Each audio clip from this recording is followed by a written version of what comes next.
या देवी सर्वभूतेषु शक्तिरूपेण संस्थिता। नमस्तस्य नमस्तस्य नमस्तस्य नमो नमः। त्रिकुटा पर्वत की गोद में बसा है वह अद्भुत धाम वैष्णो देवी का मंदिर, जहां हर वर्ष करोड़ों श्रद्धालु जय माता दी का उद्घोष करते हुए पहुंचते हैं। परंतु इस धाम का रहस्य केवल एक तीर्थयात्रा तक सीमित नहीं, बल्कि यह स्वयं देवी शक्ति की अनंत लीलाओं का प्रतीक है।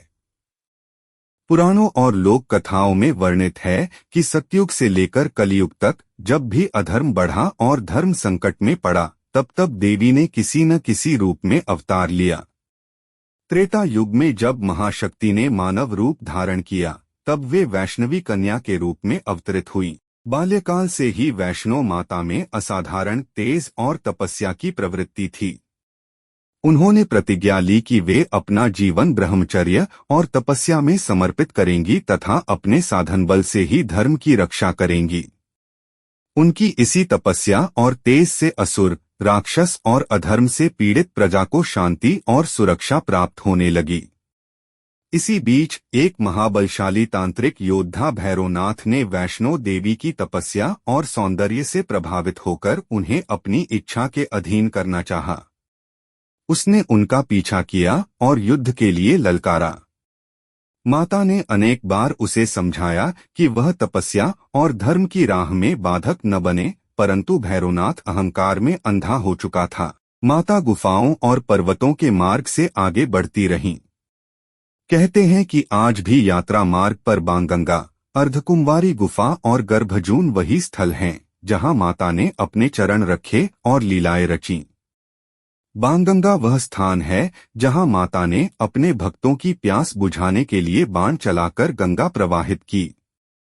अंततः जब माता त्रिकुटा पर्वत की गुफा तक पहुंची, तब उन्होंने ध्यानस्थ होकर शक्ति का आह्वान किया। इसी समय माता ने महाकाली का रूप धारण कर भैरवनाथ का वध कर दिया।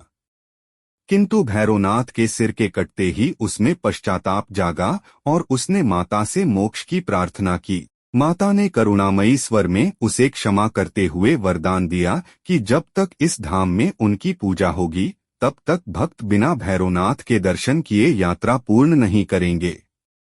यही कारण है कि आज भी वैष्णो देवी की यात्रा भैरव मंदिर के दर्शन के बाद ही पूर्ण मानी जाती है। गुफा में माता 3 रूपों में विराजमान हुई। महाकाली शक्ति और संहार की प्रतीक, महालक्ष्मी धन और समृद्धि की दात्री, महासरस्वती विद्या और ज्ञान की अधिष्ठात्री, यही तीनों मिलकर वैष्णो देवी के नाम से जानी जाती हैं। जय अम्बे गौरी मैया, जय श्यामा गौरी, तुमको निस्दिन ध्यावत हरि ब्रह्मा शिवरी। इस प्रकार वैष्णो देवी का धाम केवल एक मंदिर नहीं, बल्कि भक्ति, शक्ति और करुणा का दिव्य संगम है। यहाँ आने वाला हर भक्त अपनी थकान भूल जाता है और माँ की शरण में जाकर आत्मिक शांति और मनोकामना की सिद्धि प्राप्त करता है।